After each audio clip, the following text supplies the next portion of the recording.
આ કાળી ચૌદશ હતી, આવતી કાળી ચૌદશે હામદ આહિર બોલું છું, હજી મારી ઠીંબે જાવું છે. 12 મહિનાના વાણા વ્યા ગયા, કાળી ચૌદશ આવી, ચાવડાહર ગામના ઠીંબે ઘોડી નીકળી ભાઈ. ઈના ઈ ઓરડા ભૂતાવેલ જાગી ભાઈઓ.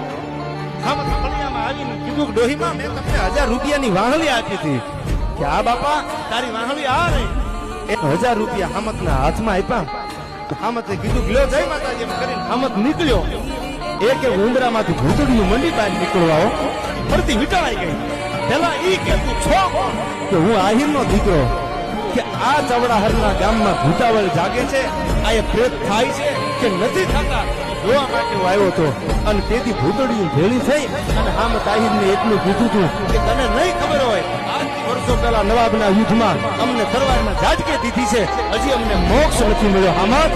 તેથી હામદ આહિરે કીધું હતું કે આ ઉજળ ટીંબે હું સત્તા બેહારીશ મોક્ષની, અને તમને હું મોક્ષના માર્ગે લઈ જાય. આજ તમે ત્યાં જાઓ, જે ઉજળ ટીંબે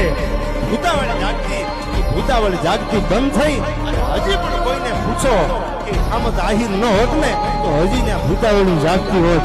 સાહેબ પ્રેતને જે મોક્ષ અપાવી હકે, કાળની હામાં જે ઢગલા ભરી હકે, એના જગતમાં ઇતિહાસ બને